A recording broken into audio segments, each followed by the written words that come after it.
Welcome, brave souls, to the chilling depths of horror in detail. Today we're going to share exorcism horror stories. First story, a failed exorcism. It takes a hell of a lot to get a proper exorcism these days. The suspected victim must be placed under psychiatric watch for a month. Then the victim must see a physician for possible physical abnormalities. Then two priests must visit the victim to feel the presence. One solo, then the other exactly a week later. Then I come in. I am not an official member of the church, mostly so they can distance themselves from me if anything goes wrong.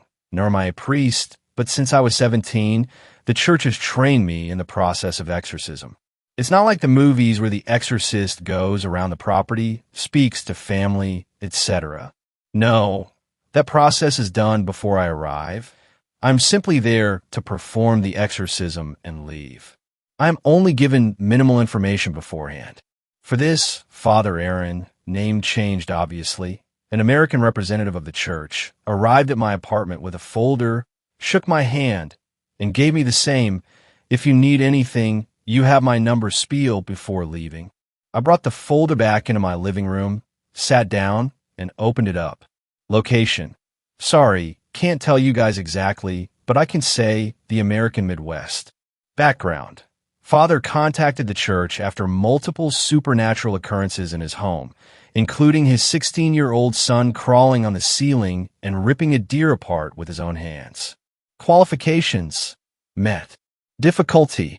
Arduous. I threw the folder down in anger. Arduous meant a multi-hour affair, which really takes a toll on one's body. Not to mention, I had completed an arduous exorcism just 6 months prior, but nearly snapped my left femur during it, and was hoping to lay low for a time. But sadly, because of the oath I swore, I can't refuse jobs. So just a few days later, after gathering all the necessary materials for an arduous exorcism, I was on a plane. After a 4-hour flight and a 50-minute drive to this damn secluded farm. It was nearing midnight when I made my way up the steps toward a hulking man in overalls that honestly looked like a straw house ready to fall over. "Carmine," the man said in a deep but exhausted voice. "Yes, sir. How is everything?" I said, shaking his hand and noting what probably used to be an iron grip, now reduced to a light squeeze. "Well, sir, things have taken a turn. Ever since Father Hellevil locked Owen in the basement, the activity has gotten more active and more vicious." I could see the bags under his eyes meet with his thick mustache. Joseph, Owen's father, walked me into the lavish farmhouse. This began 2 months ago. I asked, taking in the weird Art Deco memorabilia strewn throughout the house, something I never would have attributed to a man like Joseph. Yes, sir, he took a hike in the woods behind the house, and something got him. When he came back, he wouldn't act right. He'd talk in a strange language, move things without touching them, climbed where he couldn't possibly, and then the other things started. Joseph was obviously tense. I couldn't tell if it was because we were nearing the basement door, or because of what he had just said. What other things? Well, activity outside of Owen started. I saw impossible creatures around the property that when I approached, they'd disappear. I saw horrific things happen in the house, like somebody hanging themselves from my rafters, a murder in the bathroom, all unknown people. But when I saw myself burning alive in my living room chair, I called the church. He said as he unlocked the last of 4 heavy-duty locks on the door. "Well, I'm going to help Owen out. Don't you worry, sir." I said hurriedly and slipped inside the door. I've always been bad at small talk. The basement was somewhat finished. The steps that I had taken led into the laundry room. Crosses covered the walls, all nailed in the same places that Christ was. At the very end of this room was a door that was half off its hinges, but still had a cross nailed to it. Beyond the door was the storage room, but I could already see where I was headed. Straight ahead, a shirtless, slender boy with long, matted red hair, and these dark scarlet veins spread across his body, was chained to the wall. Finally, company. The thing that was inside Owen said to me as I placed my suitcase on one of the shelves nearest to me. It had a booming but raspy voice. "Can I ask what your name is?" I asked, still grabbing everything I needed to begin. You wouldn't understand even if I told you. The thing said. I turned to it, now holding a bottle of blessed water and a foot-long iron cross. I'm well versed in Latin. I responded confidently. The thing smiled and let out a string of sounds that made me feel like I was having a stroke.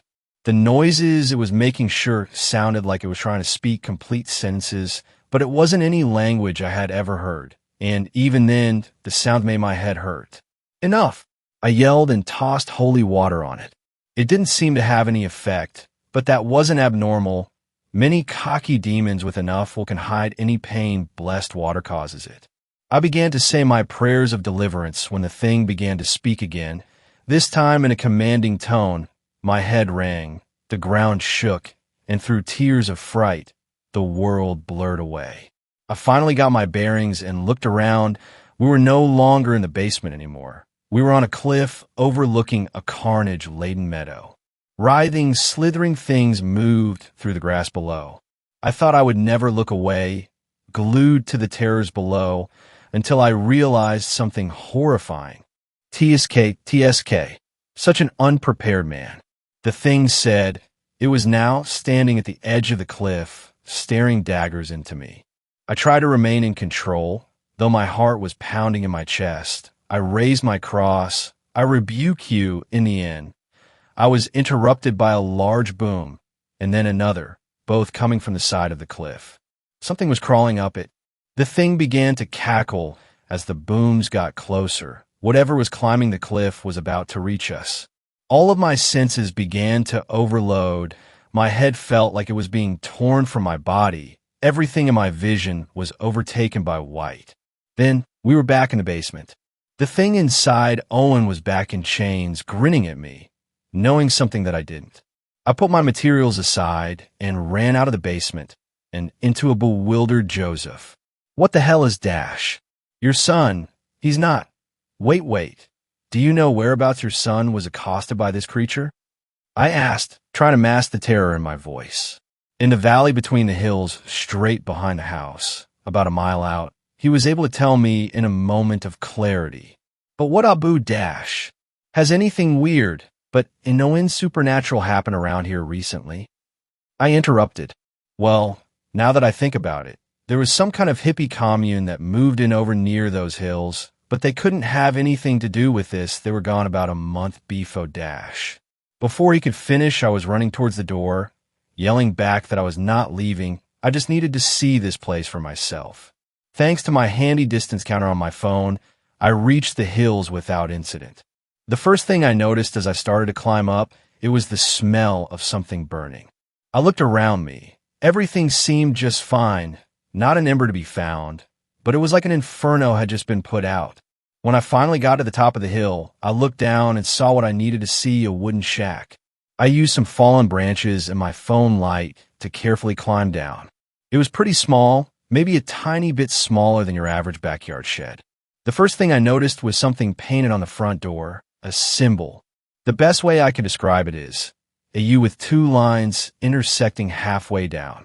Once I saw that, I turned on my phone's video camera, the flash, and made sure to document everything. The inside smelled horrible, like rotting flesh mixed with stale bread. There were posters all over the walls and recently emptied jars and bowls on the counter. One of the posters was of a series of constellations. Someone had circled certain stars within the constellations. A second poster had a picture of what I now know was Venus, with that same symbol drawn strategically on the planet, along with some nonsense math problems right next to it. A third poster was hand-drawn. It was of some deformed eye opening up inside the ground of an open field. After looking at that one, I began feeling like I had when the thing brought me to that cliff. I was seeing spots by the time I scrambled out the door. Trying to keep myself together, I leaned against the shack and took deep breaths as I opened up Father Aaron's contact and hit FaceTime. After a solid 20 seconds of ringing, a very grumpy and sleepy Father Aaron popped up on my screen. What happened? Is everything all right? He asked, his voice a mixture of concern and annoyance. Owen, the boy. I don't think he's possessed. I stammered out. Are you mad? He passed every qualification. There is no way that boy isn't possessed. He said sternly. Demonic? Sorry, I don't think it's demonic possession. Something is definitely inside of him, but I don't think it's a demon. I said, hoping he wouldn't think I'm crazy. Instead of questioning my mental health, he narrowed his eyes. What do you mean? I told him what happened when I arrived, how the blessed water had no effect, how he was able to stop my prayer, how he was able to physically bring us somewhere else. And then I found this. I said as I turned the phone towards the symbol painted on the shack door. Wait, Carmine. I heard him yell, so I turned the phone back towards me. All color had drained from Father Aaron's face. He now looked absolutely terrified. This isn't for you. This isn't for us. I need to make calls. Carmine, you need to get out of there. He yelped. He was talking so fast that he was stumbling over his words. But the exorcism, I can't just leave Joseph. What is it? Father Aaron's look of terror turned to one of anger. Carmine, I said get out. You need to leave that property immediately. He yelled, not answering a single thing. So I did. I ran the entire way back until my lungs burned. I could feel something following me in the cold air, nothing chasing me, but following, mocking. I cursed to myself the whole way back. When I finally got back to the main property, Joseph was on his porch, looking angry as hell. Hey, I got a call from that priest. He said other men are coming. Just what the hell are y'all doing? Are you taking me for a ride? My son needs help. He yelled, making his way towards me. I unlocked my car, shouted apologies to Joseph, got in, and sped away. Again, I felt like whatever was in those woods, whatever was inside Owen, was watching the entire time. When my car first left the driveway, I swore I heard laughter. I felt around my pockets for my phone to call Father Aaron for further clarification, only to realize that I had it in my hands and likely dropped it during my mad dash back to the car. I cursed myself again the entire way to the airport. That was 3 months ago. I was paid double my usual full wage for an exorcism.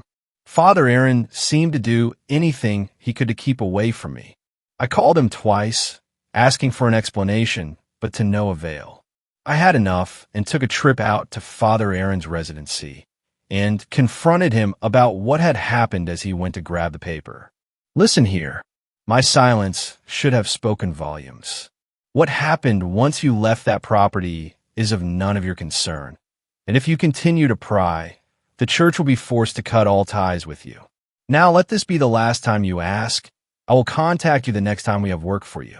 He said, I thought the old man was going to swing on me honestly. I kept it to myself and decided that I would do my own digging. So, about a week ago, I traveled back to the small town where Joseph and Owen lived. I was preparing for what I was going to say in my head when I hit a roadblock. A large fence stood in the fork in the road where Joseph's home was. In fact, the fence surrounded the entire land for 3 damn miles. The woods and all, about every 100 feet, plastered on the fence was a sign that read, by the order of the United States government, trespassing on this land is a federal offense. You will be prosecuted to the fullest extent. Do not cross. I've been thinking about changing my career path, maybe going to school and becoming a professor of religion. Because honestly, I think there are things worse than demons out there, and I don't want a chance coming across one again. Second story. The worst case of demonic possession ever? Halloween is near, and here I am to boost the hype up for you guys. So all the horror movie fans out there, most of you might be familiar with the 2005 horror movie, The Exorcism of Emily Rose. But did you know that the movie is based on a true event that took place in 1975 West Germany? The event is so shocking that if you read the whole post, a couple of sleepless nights are guaranteed. The incident is about a girl named Anneliese Michel, born in 1952 in West Germany's Klingenberg. As a child, she was said to be brought up as a very religious girl by her Catholic parents. She was termed as a very bright young girl. Everything was okay until 1968 when a 16-year-old experienced her first epileptic seizure and experienced paranormal presence for the first time. Over the next 4 years, she experienced 3 more seizures even after doctors examined her and found nothing severe to describe her condition. She was prescribed some medications, but that did little to no good to her. By 1973, Annalise was already suffering from depression, but things got worse after that. She started hallucinating demon faces and hearing voices during praying that told her she was damned to rot in hell. She also complained about smelling feces and burnt objects which weren't there. Other persons would also state that they smelt the same smell too. She also exhibited intolerance to holy objects such as crucifixes, Bibles, holy water, and so on. She was unable to visit the church. It was reported that once as she was walking towards a holy shrine, she felt the ground burning her feet as she walked. By this time, Annalise was convinced she was possessed and blamed her mother for it, because her mother had a child before marriage, and Annalise believed the curse for her infidelity passed onto Annalise. Her parents by this time were also convinced she was possessed and contacted the local priest for an exorcism request, which was denied the first time. In the meantime, she started showcasing even stranger behaviors, such as hurting herself and her family, and also started consuming spiders, flies, and worst of all, her own urine. She also showcased inhumane strength, and is reported that she could throw her sister around the room as if she was nothing more than a rag doll. It's also rumored that she once bit the head off a bird and ate it. She became even more sick considering the stuff she did, and blamed herself for all of it, stating this was all because of her past wrongdoings. The bishop in 1975 finally granted the Michel family's request for an exorcism. A priest named Arnold Renz was given the responsibility of performing the exorcism. The first exorcism was performed in September 1975, which was then followed by 60 plus more exorcism sessions. In the sessions, Annalise would scream in terrifying demonic voices and was said to be possessed by 6 demons named Lucifer, Cain, Judas, Hitler, Nero, and Fleischmann.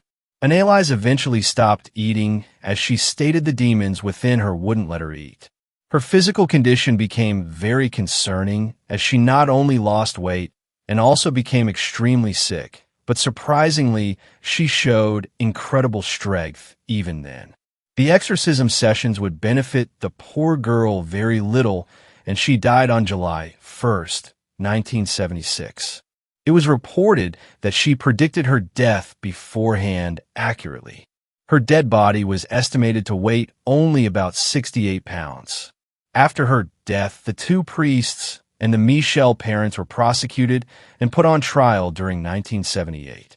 The court was presented the tapes that the priests had recorded during the exorcism sessions.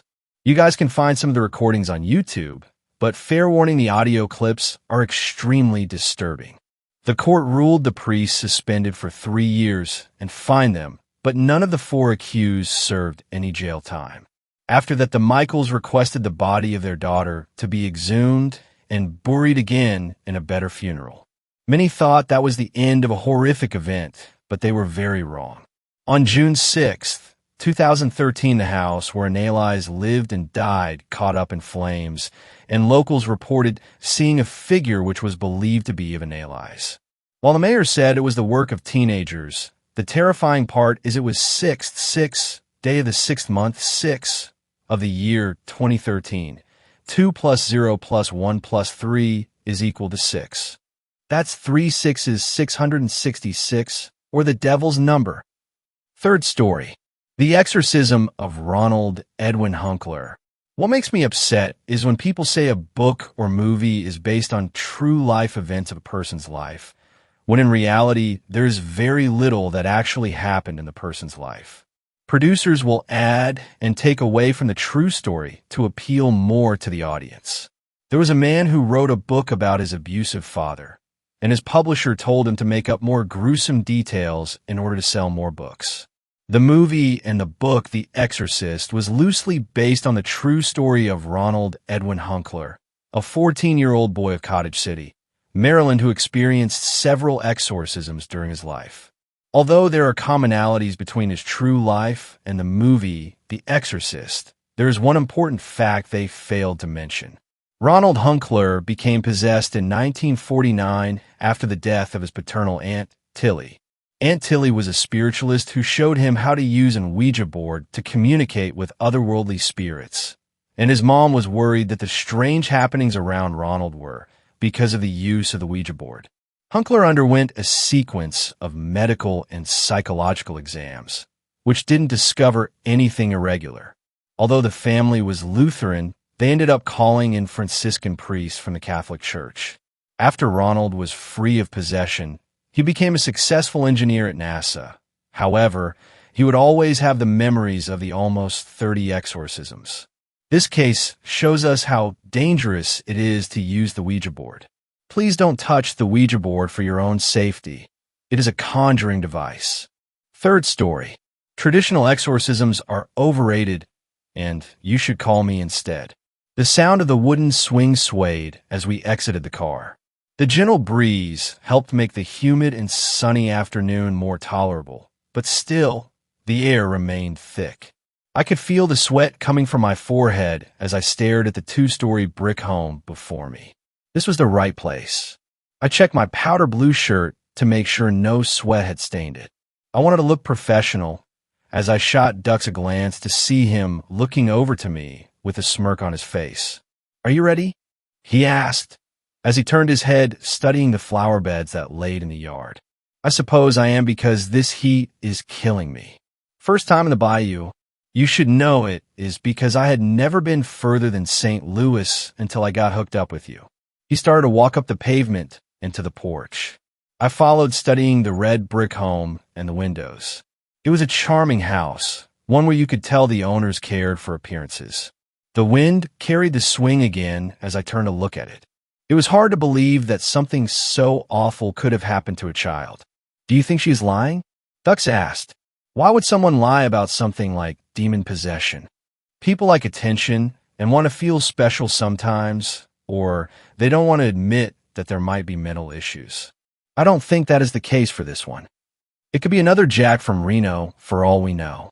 That was a waste of time. Even the Vatican knew he was full of shit, and we should have followed their lead. That was different, I responded. Jack was a drunk whose wife had left for a car dealer. He thought that being possessed would bring his wife back to him. Well, she didn't come back, and it didn't end well for Jack, Dux replied while he stood next to the front door. He was right. The story of Jack from Reno did not end well. I also didn't want rehashed today. She sounded pretty convinced on the phone, Dux. I walked on the stairs and knocked on the door. The two of us waited while I could hear footsteps coming from inside. And after a moment, that door opened, revealing a woman. She in her early 40s, but attractive with blonde hair, but it was her eyes that caught me. They were a deep dark blue that appeared soft and showed a sense of warmth. "Are you Henry Page?" she asked curiously. I nodded. "Yes, Mrs. Decker. Has anything else happened since we last spoke?" "Call me Lisa, please," and nothing outside of what I described since we got off the phone.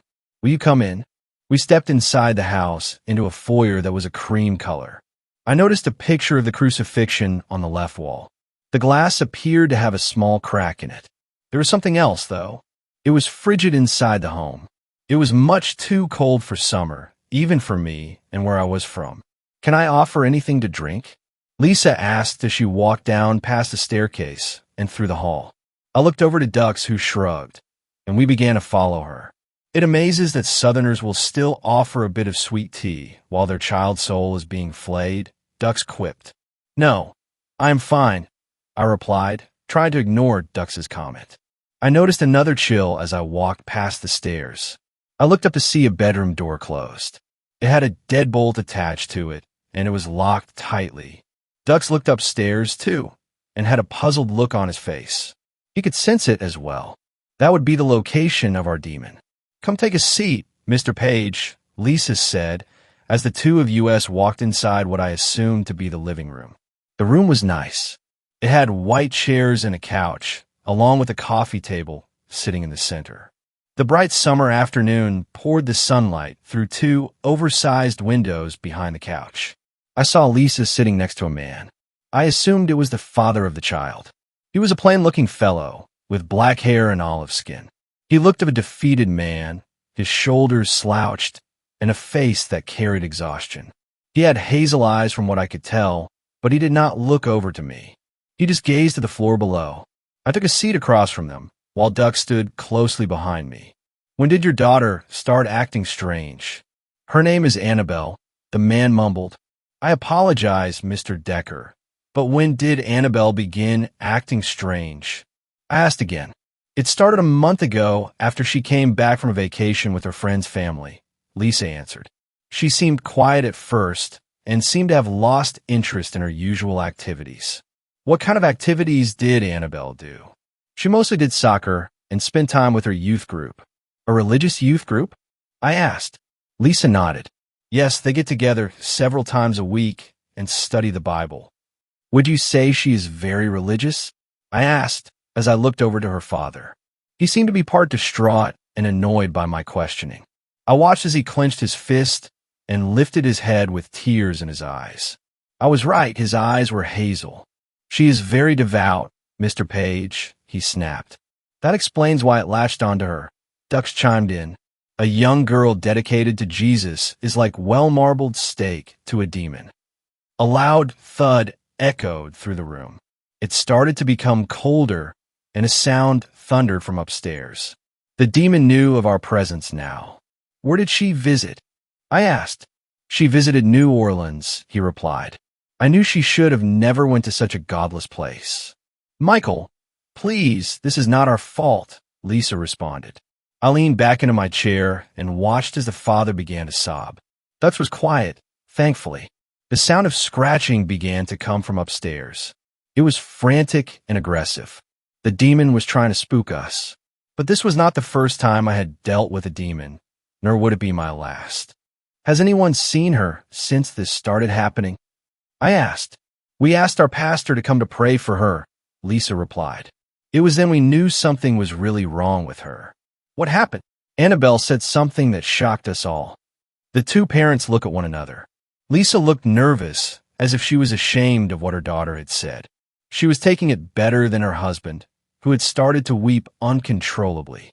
I smiled gently at her. I did not care what their daughter had said, and I wanted them to know I was not judging them. "What did your daughter say?" "She told him that she had sexed his dead wife, and that one day she would smash him too." Dux let out a chuckle as I kept my eyes locked to the parents of Annabelle. I did not even want to acknowledge that he had found humor. I stood up from my chair and looked at the ceiling to hear the scratching from upstairs. "Take me to see your daughter," I said as Dux smiled. He had become bored with all the talk. We were here for a reason, and that was to free the girl of the demon. "We should consult with our pastor first," Michael said. "You could, or you could save yourself some time while he stands idly by out of his element and tries to form a prayer circle. Your best bet is me, and I can have your daughter back before dinner." Duck smiled.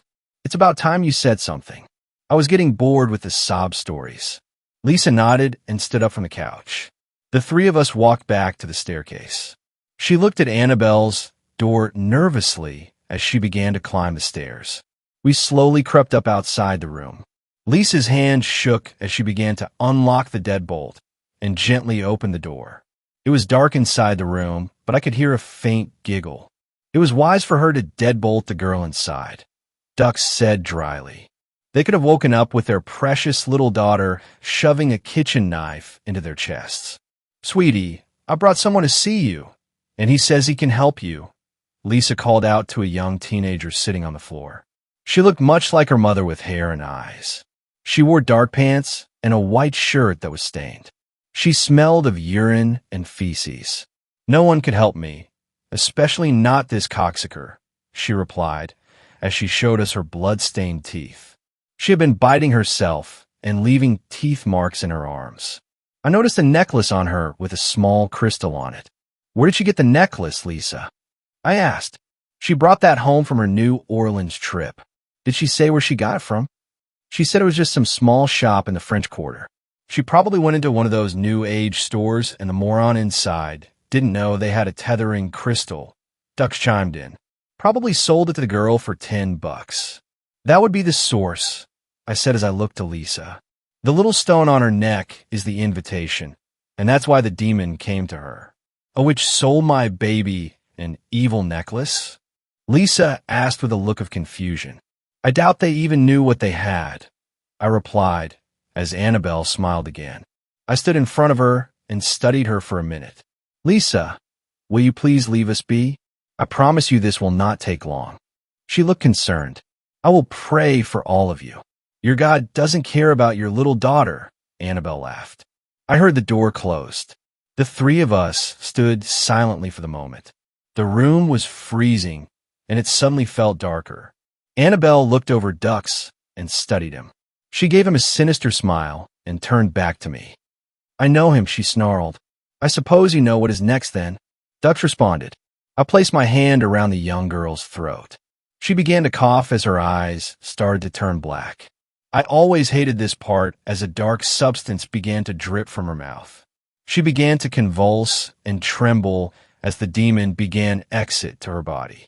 I watched as the last of the liquid left her mouth and began drip onto my wrist. The spirit began to climb up to my upper arm and shoulder as I opened my mouth. It was always a bitter taste, but I had done this enough that I didn't gag anymore. I felt my body ache and my head began to pound. It always felt like I was getting hit by a truck for the first 5 minutes, but this one felt worse. It was more intense than the others I had absorbed. This one is wild, isn't it? Dux grinned. Shut up, Dux. I looked down to notice the Annabelle was looking from the ground at me. She looked scared. I knelt down and smiled at her. I'm not here to hurt you. Your mom asked me to help you, and now I will be leaving. Where are my parents? I will get them for you. Just hold on a minute, I said, as I walked over to the door. Not even going to let the girl know you saved her from a demon. Henry? Dux asked. Please, Dux, shut up. I snapped. Who are you talking to, mister? Annabelle asked, as I turned around to see Dux standing behind her. His eyes, a dark charcoal color, and his teeth brown and rotting, smiling at her. I am good at hiding the fact I am possessed myself, but today my partner has been a bit more annoying than usual. No one. Annabelle, I said calmly, as I watched Dux walk over to me. He smiled his awful grin again and waited for me to open the door. It was time for us to move on to find the next demon. We had several more to go before the Legion was reunited. Fifth story. If you have the creepy feeling of being watched after a horror movie, be very careful. Do you like watching supernatural horror movies? The Exorcist, The Conjuring, Paranormal Activity? Do you like reading stories on spooky happenings and the supernatural realm?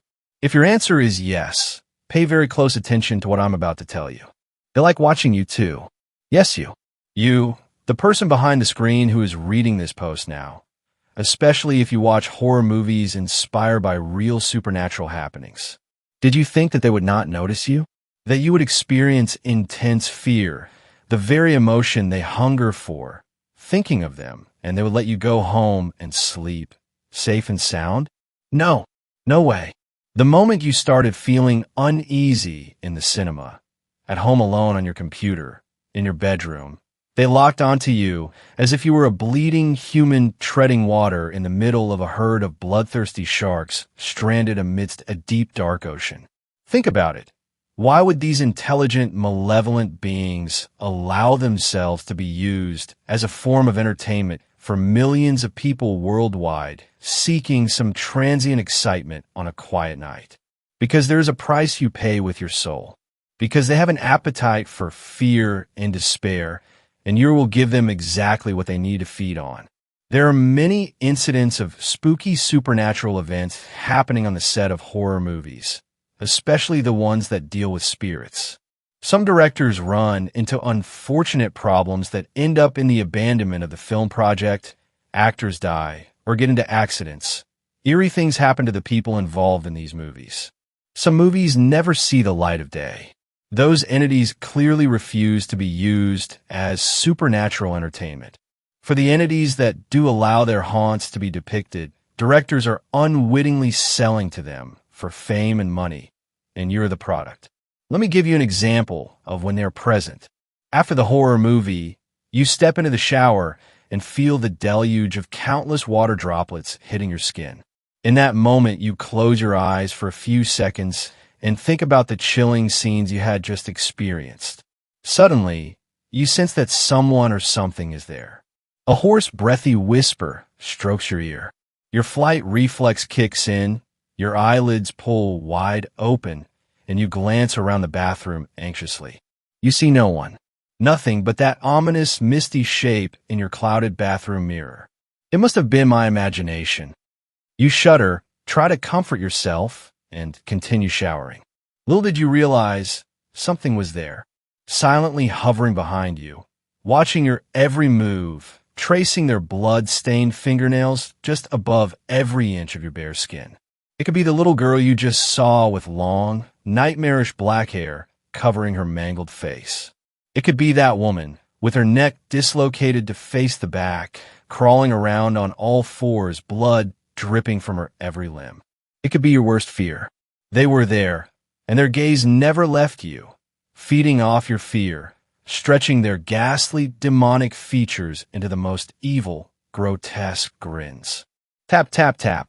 A flood of tactile sensations on your bare skin continues as water droplets rain down from your shower head. Tap. They sneak in a touch with their cold, rotting fingers. A touch to let you know that they are there. A touch to let you know that just a mere few inches from your eyes, unbeknownst to you, their face is right next to yours. Their murderous hands lingering right next to your neck, visible in the reflection of that small object in the corner, but obscured by the steam and mist. They know they have you in the palm of their cold, dead hands, and you can never escape. You see, it is scientifically proven that everything a person has ever seen/experienced is stored in the subconscious. Every ghost, every abomination, every horror that you've seen. It's all in there, waiting to break out. Their demonic face, that feeling of absolute terror you felt when you first saw them. It's all etched deeply into the deepest recesses of your mind. So next time you have a nightmare about them, or you wake up in the middle of the night in fear with your body paralyzed, sensing a presence of sheer evil pinning you down, or a pale lady in white without a face lying next to you, know that they have come for you, to feast on your soul. Sixth story. Did I watch a mass exorcism? Before you continue, this is not going to be another weird cult gathering teen story. And another note, I'm from Latin America, so Protestantism here is kind of different, and I'm sorry if the names are wrong. I've always had trouble believing anything, and at the same time, I've always tried to make myself believe, because that's what people do. When I was a child, I saw everyone being afraid of ghosts and demons, going to church, praying, finding relief in religion. So I did the same. I mimicked the gestures and repeated the words, but never believed anything for real. It bothered me a lot that faith seemed to be so important, and I couldn't have it. When I was 14, my mother joined a Protestant church. She took me along once, and it was very fun. They played a lot of songs, and there were plenty of teens my age. The pastor had heard of my lack of religion from my mother, so he invited me to their summer camp. We had no money at the time, and my mother told him we couldn't pay. So he said, she'll go for free. It's going to be good for her. I saw the pictures of the place, a big farm with 2 pools of football camp, over 300 teens from 11 to 17, food, nice beds. 5 days of fun. Sign me up. It was really fun. When I got there, the place was just as nice as it looked. Lots of other teens came talk to me because I was new, and they quickly found out I had no religion. They weren't shocked. They were thrilled with the idea to tell me about their faith. I found myself in good company. There were a few things bothering me, of course. First, we had to wake up at 5 a.m. because the first Mass was at 6. Each Mass lasted around 2.5 hours. So Sleepy Me had to endure all that for a long time. But then we had the entire day free, and we went exploring, playing, swimming. The food was great, and everyone was nice. Then, at the end of the day, another 2.5 hours Mass, going as late as midnight. And there were the demon exorcisms. How does that work in the U.S.? Or whatever you are. Over here, Protestantism has a lot of those. It's nothing like Catholic exorcism. It happens more as a routine. Every Mass has a few ones. I never bought into it, of course. either actors or people being manipulated to believe. In this camp, every Mass, either in the morning or at night, had at least one. It never truly bothered me that much, nor the tongue-speaking thing, which sounded quite weird to me. We were told that in the last day, we'd have a vigil. Not sure if it means the same for you. Basically, they'd light up a big bonfire, and people would gather around it at night to pray together. Before that, the last Mass, we had a little theater organized by the teens. It was a scene where a couple were getting married, and the time stops, and a little angel and a demon try to convince the couple to stop or continue the wedding. The demon tells the man that she's not worth of his time. The angel says otherwise, and so it continues. The demon, realizing he's not being convincing enough, says he has to call for help. So he invokes a higher demon, really nicely played by the way. A striptease song plays and a girl in red dress enters the church dancing, and their convincing battle continues with a higher demon now. At some point, the angel is winning again, and the actor says, "Go away, demon." And with that, with a theater, a scene played by 15 yos, around 30 people in the church just fall down and start convulsing. One of them was near me. They were foaming from the mouth, their eyes white, their muscles twitching.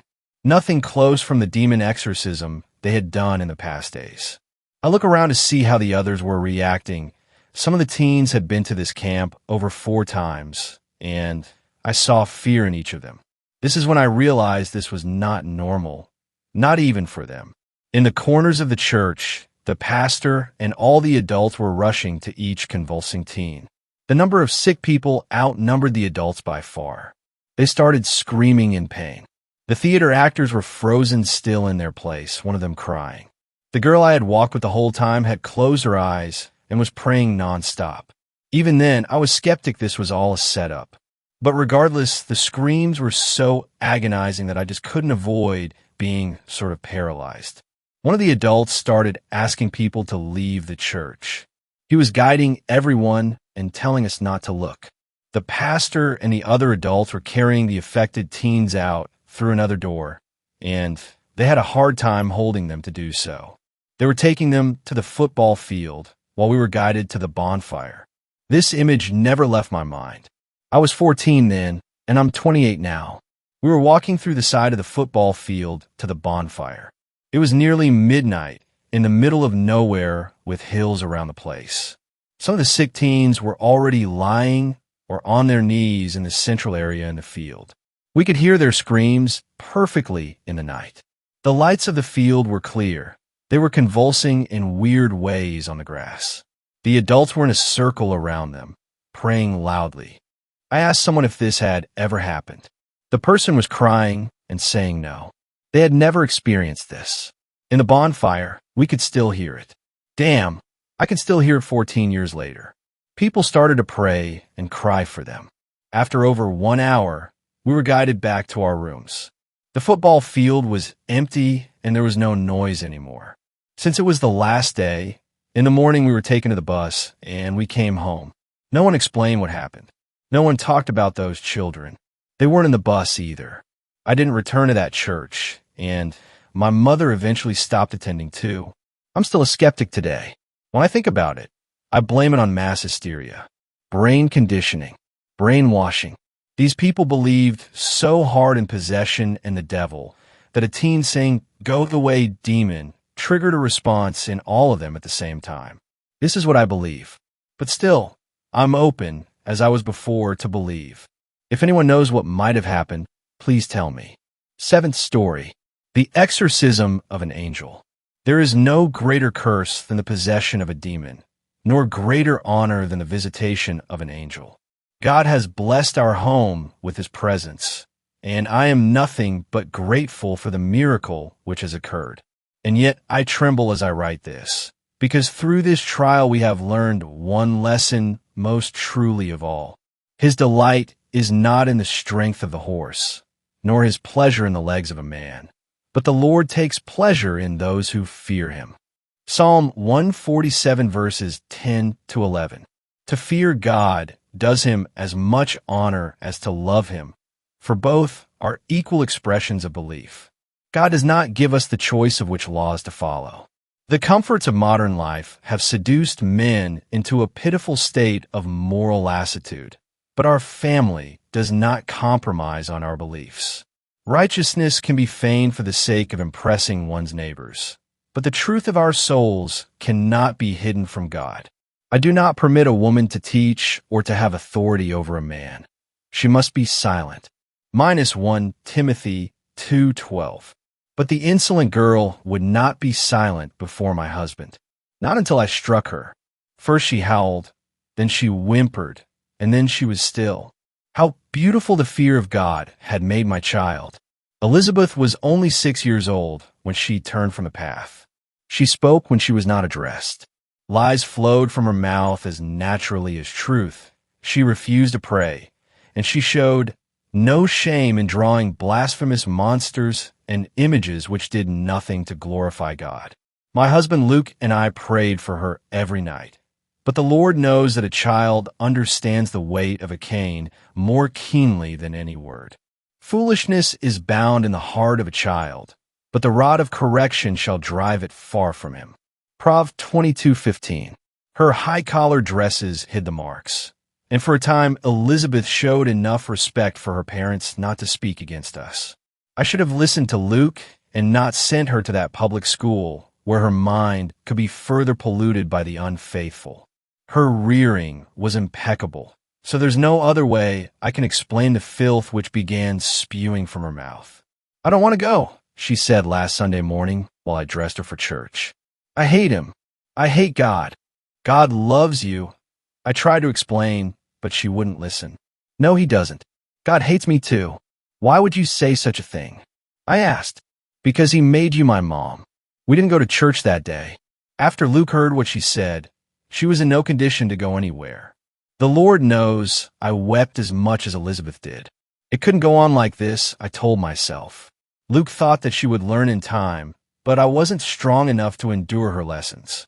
I cleaned my daughter's wounds and made her comfortable, but her blood was still on my hands when I prayed that night. Where did we go wrong?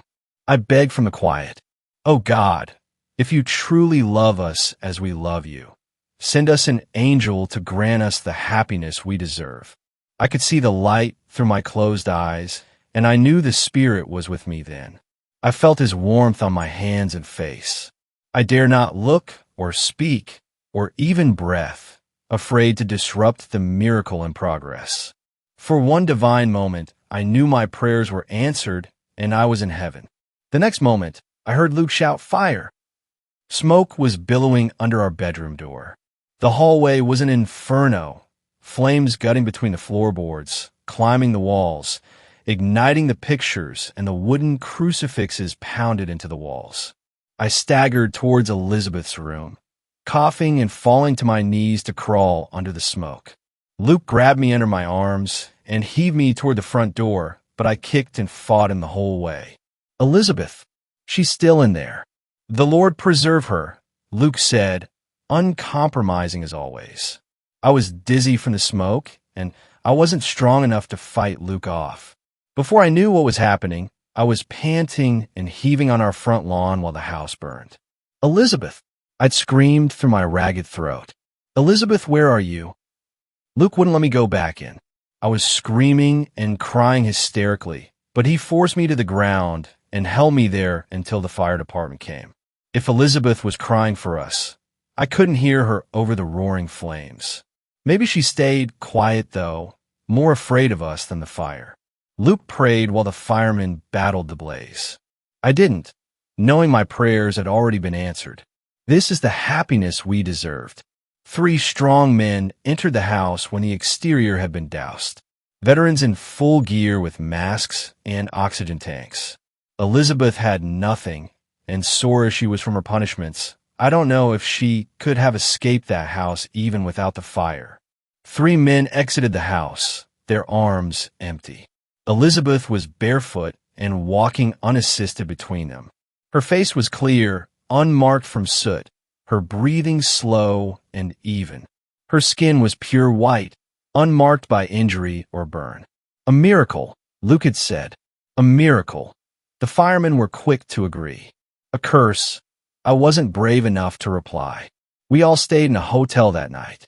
Luke was so exhausted from the ordeal that he slept soundly, but I couldn't help but lie awake and listen to Elizabeth whispering to herself. She was traumatized, my reasoning said. She was trying to process what happened, and she needed me to hold her and tell her it's going to be okay. I almost got up a dozen times in the night to comfort her, but each time my muscles locked from some nameless instinct as old as fear itself, which begged me not to approach the mumbling girl. Elizabeth is a good girl. A good girl. I heard her whisper. Elizabeth will not punish them. I pretended to be asleep, trying to match my husband's deep breathing. I couldn't get enough air, though, and my involuntary gasps must have betrayed me, because Elizabeth would sometimes sit rigidly upright to stare at me in the darkness. I watched her through slitted eyes, not daring to move. Elizabeth prayed too.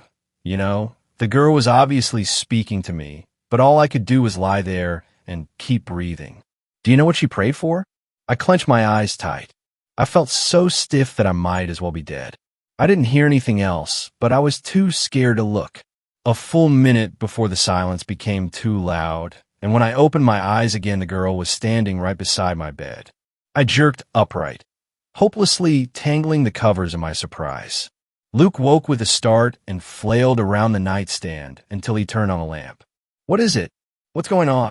Elizabeth was back in her bed, rigidly upright, just staring at me and smiling. I forced a smile in return. Nothing's the matter. We're all okay now. Get some sleep, Elizabeth.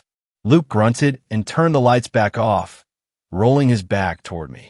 Good night, lady, Elizabeth said. I don't know how many hours it took me to fall asleep after that, but I never saw Elizabeth lie down the whole time. Over the next few days, the insurance inspectors concluded that it was an electrical fire, although there was so little information in their report that it seemed more like speculation to me. Elizabeth hasn't given us any trouble since. She's mild and dutiful in her behavior and her prayers. She still loves to draw, but the serene, passionless faces she repeats over and over are far more disturbing than the monster she used to decorate the pages with. Luke couldn't be happier, of course. He's got the perfect little angel he's always wanted. He doesn't seem to realize that we've always had an angel, or that somehow she didn't make it out of that fire. She's watching me as I write this, smiling and swinging her feet, but I don't care. She may even read it if she likes. It doesn't matter. God already knows there's more divinity in an imperfect child than all the angels in heaven. I worship him with my fear now, so if that truly pleases the Lord, let him hear me and send my daughter home. But she's giggling now, so perhaps he has other plans in store for me. Thanks a lot for watching the video. Till the end, subscribe to Horror in Detail for more videos. Drop your suggestions in comment section.